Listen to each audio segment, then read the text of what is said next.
So hello serial lovers, সকলে কেমন আছেন? বাংলা টেলিভিশনে এখন একটাই নাম সবার মুখে, সেই নামটা হচ্ছে ঘূর্ণি। স্টার জলসার এই নতুন ধারাবাহিকটি শুরু হওয়ার আগে থেকেই দর্শকের মধ্যে তৈরি করেছে প্রচণ্ড পরিমাণে কৌতূহল। আর এই সিরিয়ালটির কেন্দ্রে রয়েছেন একজন একেবারে নতুন মুখ, সপ্তশ্রী নন্দা।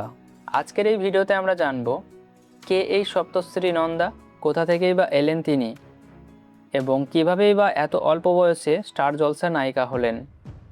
তো চলুন দেরি না করে শুরু করা যাক। সপ্তশ্রী নন্দা এই নামটা হয়তো এতদিন অনেকের কাছেই অপরিচিত ছিল, কিন্তু ঘূর্ণির হাত ধরে তিনি এখন লক্ষ লক্ষ বাংলা দর্শকের পরিচিত মুখ। সপ্তশ্রী নন্দার জন্ম ও বড় হওয়া কলকাতা, পশ্চিমবঙ্গে। তিনি একজন হিন্দু ধর্মের মানুষ। তার জন্ম তারিখ বা পরিবার সম্পর্কে এখন বিস্তারিত তথ্য প্রকাশ্যে আসেনি, কারণ তিনি সবেমাত্র পরিচিতি পেতে শুরু করেছেন। তার শখ ও আগ্রহ: সপ্তশ্রী নন্দা ভ্রমণ ও নৃত্যকে ভালোবাসেন।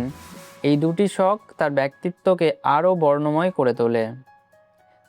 জেনে নেব তার ক্যারিয়ারের শুরু।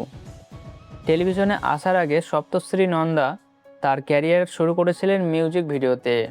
পাশাপাশি ইনস্টাগ্রামে তার রিলগুলো ধীরে ধীরে দর্শকের মনোযোগ আকর্ষণ করতে শুরু করে। সোশ্যাল মিডিয়ায় তার উপস্থিতি তাকে এই সুযোগের দরজা খুলে দিয়েছে। এবং তারপর এলো সেই মুহূর্ত, স্টার জলসার ঘূর্ণি সিরিয়াল। এটিই হলো তার প্রথম টেলিভিশন ধারাবাহিক। একেবারে প্রথম কাজেই তিনি পেলেন বাংলার অন্যতম বড় চ্যানেলের প্রাইম টাইম শোতে নায়িকা হওয়ার সুযোগ। এটা সত্যিই অসাধারণ একটি ঘটনা। সপ্তর্ষি বর্তমানে অবিবাহিত। এবার একটু ভাবুন তো, বাংলা টেলিভিশনে সাধারণত প্রথম ধারাবাহিকে কেউ সরাসরি নায়িকা চরিত্র পায় না, কিন্তু সপ্তশ্রী নন্দা পেলেন, এবং সেটা স্টার জলসার মতো বড় একটি চ্যানেলে। এর পিছনে নিশ্চয়ই তার পরিশ্রম, প্রতিভা এবং সঠিক সময়ে সঠিক সুযোগ কাজে লাগানোর ক্ষমতা রয়েছে। মিউজিক ভিডিও থেকে ইনস্টাগ্রাম রিল, তারপর সরাসরি বাংলা প্রাইম টাইম সিরিয়ালের নায়িকা। এই যাত্রাটা অনেক তরুণ তরুণীদের জন্য অনুপ্রেরণামূলক।